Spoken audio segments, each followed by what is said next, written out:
Crystal. Hopefully you're not bored yet because this speech is about to get really serious.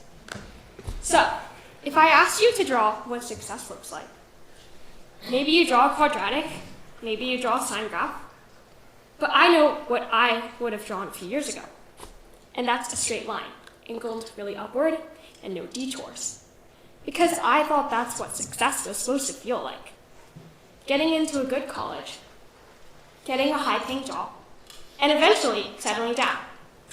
And unfortunately, I don't have a crazy escape story, so I'll tell you my story. If you know me, you probably associate me with sustainability, maybe talking too much, sometimes not shutting up, but that was not always the plan that I had for myself. For most of my life, I was convinced I was going to get a PhD in chemical engineering. And I imagined myself doing groundbreaking research and publishing papers. That vision felt clear, impressive, and linear. I believed that if I worked hard enough, the trajectory would naturally rise. And by junior year, I was fully living inside that belief. I spent day after day in the lab, tinkering or at home, waking up before the sun rose and going to bed extremely late. I felt like I was living a double life. And this was because I had assumed that effort and outcome were proportional. Because, that's what school teaches us.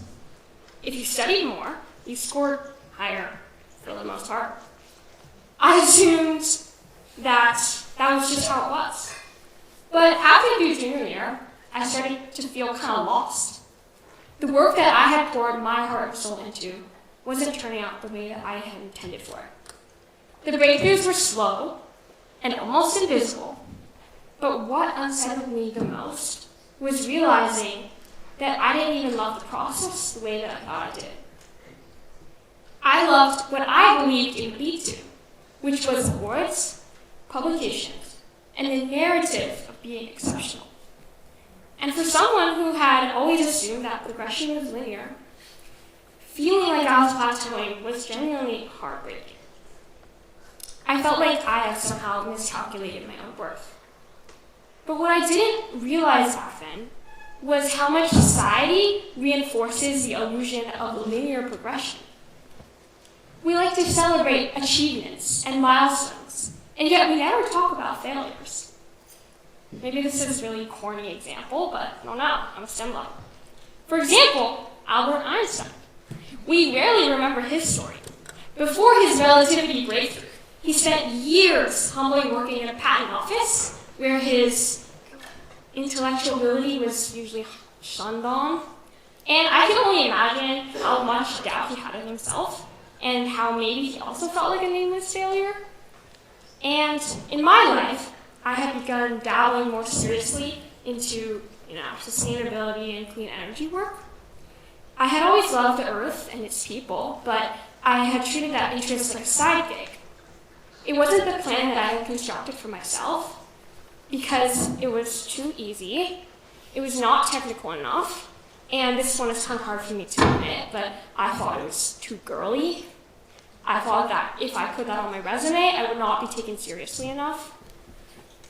So the summer between my junior and senior year, I finally gave myself the space to step back and reflect on who I was becoming and what kind of legacy that I cared about building. I realized that my clean energy, my true girliness, wasn't just another topic that I could research, but an opportunity.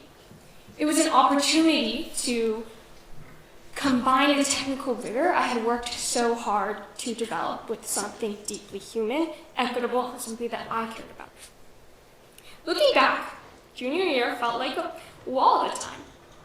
But I realize now that it was a really big turning point for me because it forced me to face my obsession with progress head on, and that was difficult. I started enjoying meeting the new people at sustainability and talking about it and even reading the random newsletters in my Gmail. For the first time, I felt like learning wasn't something that I had to chase or prove. It was just something that was like my thing. And I think that's what my speech is trying to get at. Because no one's life really looks like a straight line. And we just pretend that it does. Even I do that a lot. And yet nobody talks about their mental health, or when they failed, or gave up, or didn't know what to do and didn't know how to ask for help. And so if I ask myself how to draw success now, honestly, I still don't know. But I think I would try to draw something that grows and expands and sometimes doubles back on itself. We need to make more room for people whose paths are not linear. Because the future isn't built by people who move the fastest in one direction, but by the people who will move across disciplines and versions of themselves and learn to embrace the process of failure in order to grow. Thank you.